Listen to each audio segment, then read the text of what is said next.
بسم اللہ الرحمن الرحیم۔ 19 اگست کو وزیر اعظم عمران خان صاحب نے ایک SRO 747-1 جاری کیا ہے اور اس SRO کے مطابق انہوں نے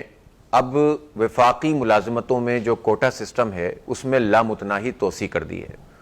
ہم یہ سمجھتے ہیں کہ یہ عمران خان کا کراچی اور اربن سندھ کے لوگوں کے اوپر ایک بہت ہی کاری وار ہے اور شبخون مارنے کے مترادف ہے، اور ہم حیران ہیں کہ وہ کام جو نواز شریف 2013 سے لے کر 2018 تک نہیں کر سکے، وہ کام عمران خان نے خاموشی سے کر دیا اور رات کی تاریکیوں کے اندر چپ چاپ سے یہ SRO جاری کر دیا۔ اس کی تفصیل کچھ اس طرح سے ہے کہ جو کوٹا سسٹم ہے وہ 1973 میں متعارف کرایا گیا تھا، اور آئین کے آرٹیکل 27 کے مطابق یہ بات طے کی گئی تھی کہ جو وفاقی ملازمتوں میں مختلف ملک کے حصوں کا کوٹا ہے، اس میں جب سندھ کا کوٹا جو 19% ہے اس کو 2 حصوں میں تقسیم کیا جائے گا۔ ایک 11 پوائنٹ سمتھنگ جو ہے وہ کوٹا ہوگا کہ جو رورل سندھ سے متعلق یعنی دیہی سندھ سے متعلق لوگوں کو اس میں جو ہے وہ ملازمتیں دی جائیں گی، اور جو اربن سندھ ہے یعنی شہری سندھ ہے، اس شہری سندھ کو 40% یعنی 7.6 اس میں 19 میں سے جو ہے وہ حصہ ملے گا۔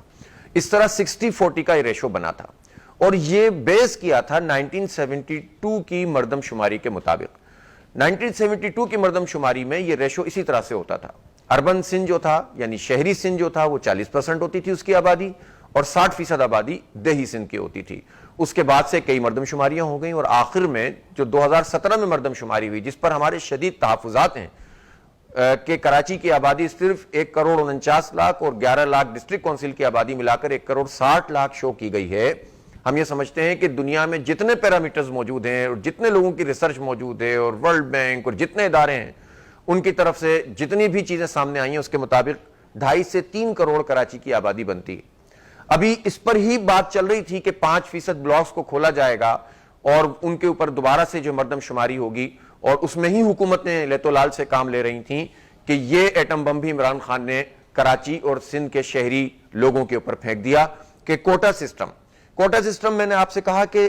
10 سال کے لیے 1973 میں اس لیے آیا تھا چونکہ دیہی سندھ کے اندر سہولتوں کی کمی ہے، تو لہٰذا 10 سال کی مدت ایسی ہے کہ ہم جو ہے وہ یہ تقسیم پیدا کر دیں۔ لیکن پھر کیا ہوا، پھر اس کے بعد ماشاءاللہ لگ گیا ملک میں، بعد میں ایک صدارتی حکم نامے کے ذریعے 1985 میں 10 سال کا مزید اضافہ کر دیا گیا۔ پھر جمہوریت آ گئی اور سلسلہ آگے بڑھتا چلا گیا۔ بعد ازاں یہ ہوا کہ قومی اسمبلی اور جو ہے وہ سینٹ سے 1999 میں یہ آئینی ترمیم کی گئی، اور اس طرح اس کو کوٹا سسٹم کو 2013 تک کے لیے 40 سال کے لیے کر دیا گیا۔ اس میں ضمنی طور پر ایک بات ضرور میں کہنا چاہوں گا کہ جس قومی اسمبلی نے نواز شریف صاحب کے اس دور میں یہ کام کیا تھا، اس میں MQM نواز شریف صاحب کی اتحادی تھی، اور ان کی بہت بڑی میجورٹی اس وقت جو ہے وہ کراچی سے اور حیدرآباد سے اور اربن سندھ سے MQM کو ملی ہوئی تھی۔ ان کے سینیٹرز بھی بڑی تعداد میں موجود تھے، یہ بل سینٹ نے بھی پاس کیا تھا، اور اس طرح MQM اور نون لیگ کے اشتراک عمل سے یہ بل یہ جو ہے وہ آئین میں ترمیم ہو گئی تھی، اور کوٹا سسٹم 40 سال یعنی 1973 سے 2013 تک کے لیے ہو گیا۔ 2013 سے عملاً کوٹا سسٹم ختم ہو چکا ہے،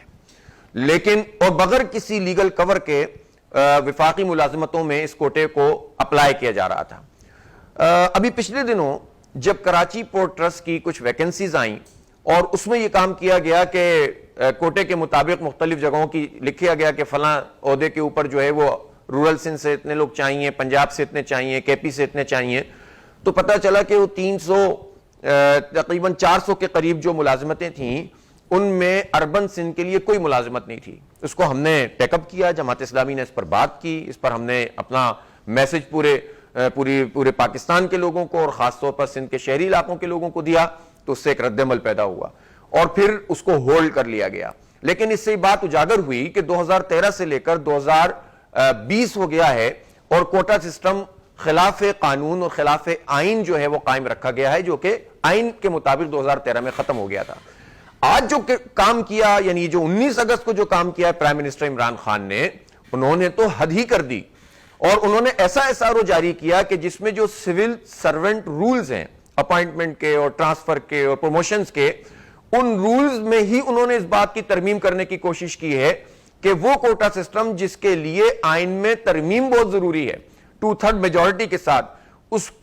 کو ہی ایک طرف رکھتے ہوئے کہا کہ اب آئندہ اس چیز کی ضرورت ہی نہیں ہے، اور یہ لامتناہی طور پر اب یہ ٹائم فریم نہیں ہوگا کوٹا سسٹم کا، بلکہ یہ ٹل فردر آرڈر یعنی آگے تک چلتا رہے گا۔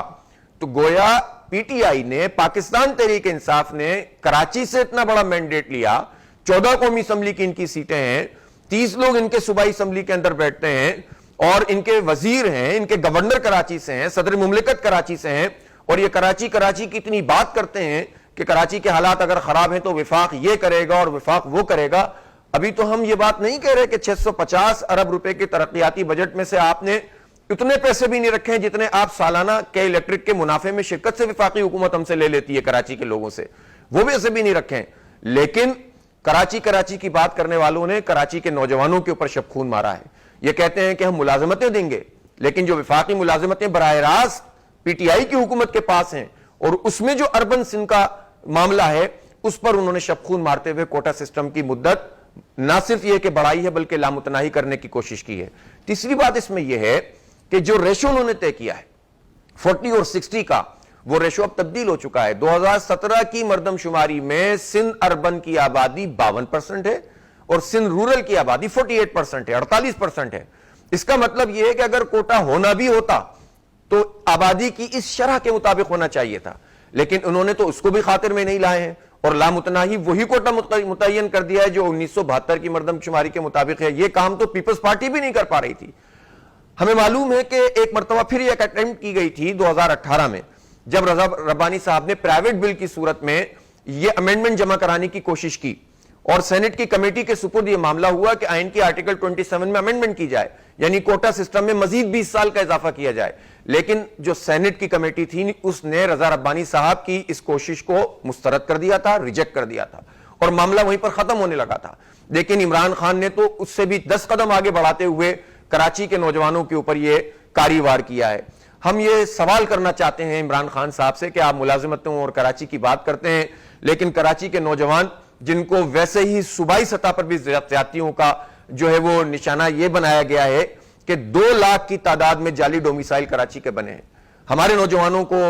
ملازمتیں نہیں مل رہی ہیں، اور اس پر آپ نے یہ کام کیا ہے کہ آپ نے مزید کوٹا بڑھا دیا ہے اور لامتناہی بڑھا دیا ہے۔ کیا ہمارے کراچی کے نوجوانوں کا کام بس اب یہ ہے کہ وہ فوڈ پانڈاز میں کام کریں، وہ گھروں میں کھانے سپلائی کریں، وہ ریسٹورنٹ کے اندر بیرے بنیں، یا وہ صرف محض جو ہے وہ کسی ایسی جابز کریں کہ جو ان کی تعلیم سے مطابقت نہیں رکھتی؟ یہ پڑھے لکھے لوگ ہیں، یہ پورے پاکستان کے اندر اپنا ایک مقام رکھتے ہیں۔ ہمیں افسوس ہوتا ہے کہ جب ہم کراچی سے مینڈیٹ رکھنے والی دوسری جماعت جس کے پاس پورے شہر کا مینڈیٹ ہوا کرتا تھا اس کی طرف جب دیکھتے ہیں کہ جب یہ 20 سال کے لیے ایکسٹینشن اس میں کی گئی نواز شریف کے دور میں، تب بھی ایم کیو ایم حکومت کی اتحادی تھی، اور جب عمران خان نے یہ شب خون مارا ہے تو بھی MQM PTI کی اتحادی ہے۔ تو گویا کراچی کے اوپر جتنے کاری وار کرنے ہوں، مینڈیٹ لینے والی ان جماعتوں کو اپنے ساتھ ملا لو اور جو چاہو کرتے رہو۔ ظاہر جماعت اسلامی صورتحال پہ خاموش نہیں رہ سکتی، ہم اس کو قانونی اعتبار سے بھی چیلنج کریں گے، اس لیے کہ جو سول سرونٹ ایکٹ ہے اس میں یہ بات بہت واضح طور پر لکھی گئی ہے کہ کچھ اس میں سے رولز وہ ہیں کہ جن میں کوئی بھی اتھارٹی اپنا کام کر سکتی ہے، لیکن کچھ رولز ایسے ہیں کہ جو صرف آئین کے مطابق ہی چلیں گے، کانسٹیٹیوشنل رولز ہیں وہ۔ ان کانسٹیٹیوشنل رولز کو جس طرح کے آپ دیکھ رہے ہیں اس کو کوئی بھی اتھارٹی، کوئی پرائم منسٹر، کوئی صدر تبدیل نہیں کر سکتا۔ لہٰذا یہ کام جو عمران خان نے کیا ہے یہ خلاف آئین بھی کیا ہے، اس کو ہم چیلنج بھی کریں گے، اس پر بات بھی کریں گے اور اویئرنیس بھی پیدا کریں گے۔ کراچی کے لوگوں، تم اپنے اچھے برے کی تمیز خود کرو، دیکھو کہ جن ہواؤں اور فضاؤں کو تم نے ووٹ ڈالا تھا آج وہ کس طرح تمہارے بچوں کے دشمن بنے ہوئے ہیں اور کس طرح تمہارے خلاف کاری وار کر رہے ہیں۔ تو انشاءاللہ جماعت اسلامی ان تمام امور پر آپ سے رابطہ رکھے گی، پھر انشاءاللہ مزید تفصیلات کے ساتھ آپ سے میں مردم شماری کے اوپر اور وہ ان ساری زیادتیوں کے اوپر کہ جو کراچی کو فنڈز دینے میں کی جا رہی ہیں، پی ایف سی ایوارڈ کی صورت میں صوبائی حکومت کی طرف سے جو نااہلی کا مظاہرہ کیا جا رہا ہے اور زیادتی کا مظاہرہ کیا جا رہا ہے، اس پر انشاءاللہ ہم آپ سے آئندہ بات کریں گے۔